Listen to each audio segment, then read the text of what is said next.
নমস্কার বন্ধুগণ, আমি শ্রী অরবিন্দ। এখন আপনাদের জানাবো কন্যা রাশি বা লগ্নের জাতক জাতিকাদের এপ্রিল মাস কেমন যাবে। প্রথমে প্রচুর দ্বন্দ্ব থাকে মানুষের মধ্যে, সেজন্য একটা কথা বলে নিই। আমি ভালো যাবে বলছি, তার সর্বৈধ ভালো যাবে এটা প্রত্যেকে আশা করে থাকেন, আমি দেখি।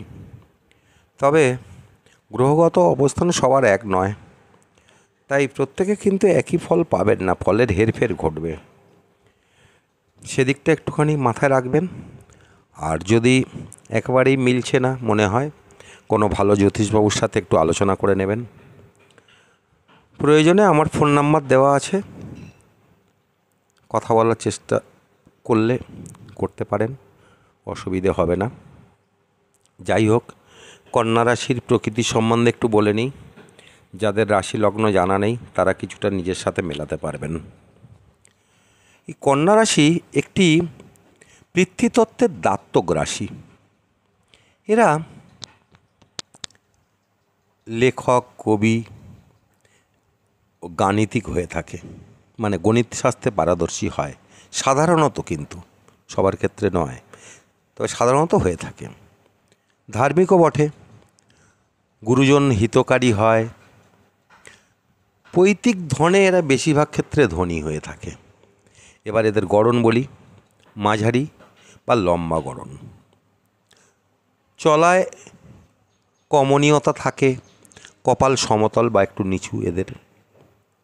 এদের হাসির মধ্যে একটা কপটতা থাকে, একটু বিজ্ঞ বিজ্ঞ ভাব, তবে প্রাণোচ্ছল থাকে এরা।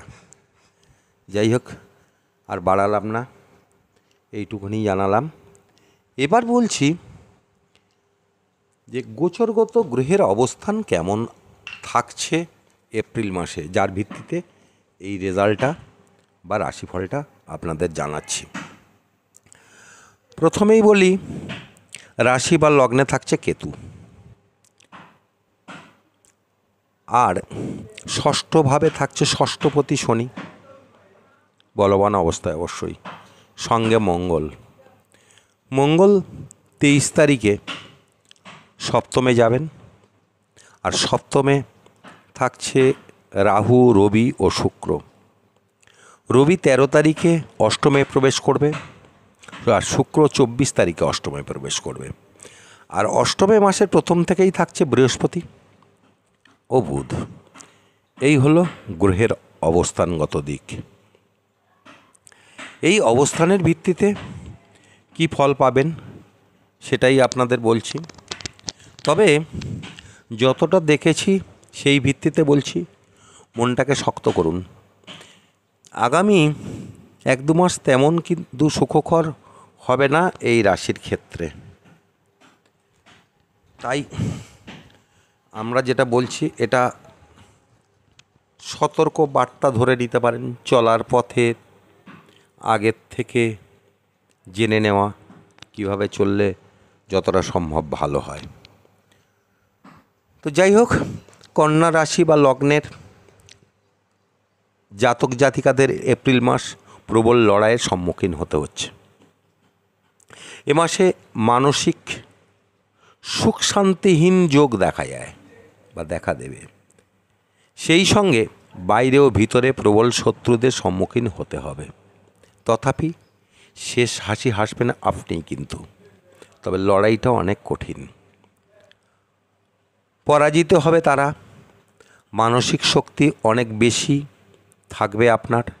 কিছু কিছু ক্ষেত্রে পরাক্রমী হয়ে উঠবেন আপনি, এইটা একটা ভালো দিক। তবে কোনো মহিলা দ্বারা ক্ষতির সম্ভাবনা থাকছে। আর সেই সাথে বলি, মামার বাড়ির থেকে কোনো দুঃসংবাদ পেতে পারেন। মাসে কম বেশি সুখহীন বা অনিদ্রার সম্ভাবনা থাকছে, বা নিদ্রায় বিঘ্ন ধরুন, তার সম্ভাবনা থাকছে। এত কিছু পরেও সংসারের সুখ বজায় রাখার চেষ্টা করবেন। অর্থনৈতিক দিক মধ্যম প্রকার থাকবে। কিছু ক্ষেত্রে কাজের চাপ থাকবে, কিন্তু ব্যবসায়ীদের অনেকটাই শুভ। কিছুটা গতি বাড়বে, শরীর তেমন জুৎসই যাবে না। সেই সঙ্গে জীবনসঙ্গীর নিয়েও চিন্তা কিছুটা বাড়বে। তবে পিতা মাতার শরীর ভালো থাকবে, কোনো সমস্যা হওয়ার কথা নয়। কিন্তু একটা জিনিস মাথায় রাখতে হবে যে মাতার শরীর মাঝে মধ্যে প্রেশার বা পেটের গণ্ডগোলের একটা সমস্যা থাকবে, আর তেমন বড় কোনো সমস্যা নয়। যাই হোক, এই গেল। আর ভাই বোনদের নিয়ে নানান সমস্যা থাকবে আপনার মধ্যে। কিছুটা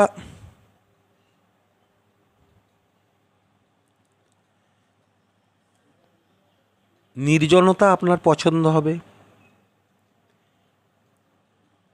আর যারা আধ্যাত্মিক যোগের চেষ্টা করছিলেন বা করছেন বা পছন্দ করেন, তাদের ক্ষেত্রে মাসটা শুধু এই মাস নয়, আগামী 1.5 মাস ভীষণ শুভ।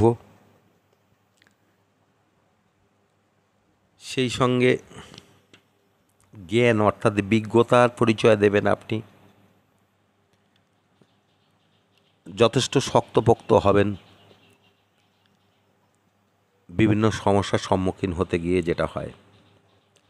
আর যারা বিবাহ করতে ইচ্ছুক তাদের এ মাসটা তেমন শুভ নয়, কিন্তু প্রেম প্রীতিতে যুক্ত ব্যক্তিদের সময়টা ভালো, কোনো তেমন সমস্যা নেই। এবার বলি শিক্ষার কথা।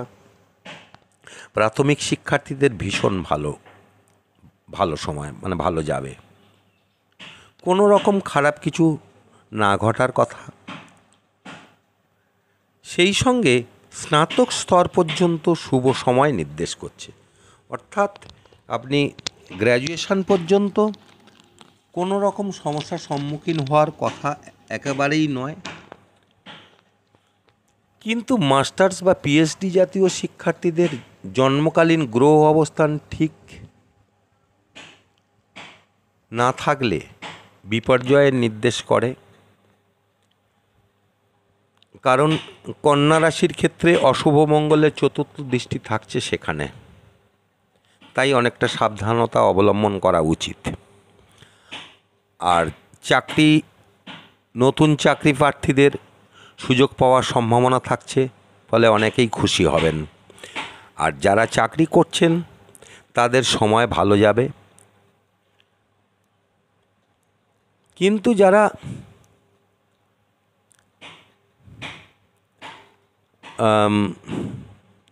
প্রশাসনিক পদে আছেন তাদের কাজ বা দায়িত্ব অনেকটাই বাড়ছে।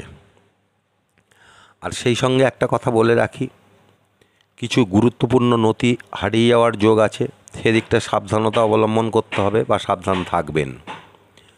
আর ব্যবসায়ীদের কথা বলবো এবার। ব্যবসায়ীদের অনেকটাই শুভ সময়, ফলে ব্যবসা ভালো মন্দের মধ্যেও অনেকটা অগ্রগতি লক্ষণীয়। যেমন কনস্ট্রাকশনের কাজ করছেন যারা, ভূমি ও ভূমি সম্বন্ধীয় যারা কাজ করছেন, কলকারখানার সাথে যুক্ত, বিশেষ করে মেটালের দিয়ে তৈরি জিনিসপত্রের যেসব কারখানা আছে সেগুলো, হোটেল রেস্টুরেন্ট, ট্রান্সপোর্টের ব্যবসা, শেয়ার ফাটকা প্রভৃতি ব্যবসা ভালো যাবে, তাদের ইনকাম অনেকটাই বাড়বে। বাকিদের বুঝে চলতে হবে। কন্যার পক্ষে আগামী 2 মাস না হলেও 1.5 মাস তেমন শুভ সময় নয়। দাঁতে দাঁত চেপে চলুন, সময় ভালো আসছে, কোনো সমস্যা নেই, ঘাবড়াবেন না। আজ এই পর্যন্ত। আমি শ্রী অরবিন্দ। আশা করছি ভালো লাগবে। ভালো লাগলে লাইক, শেয়ার, কমেন্টস করবেন। সাবস্ক্রাইব করতে ভুলবেন না পরবর্তী ভিডিওর জন্য।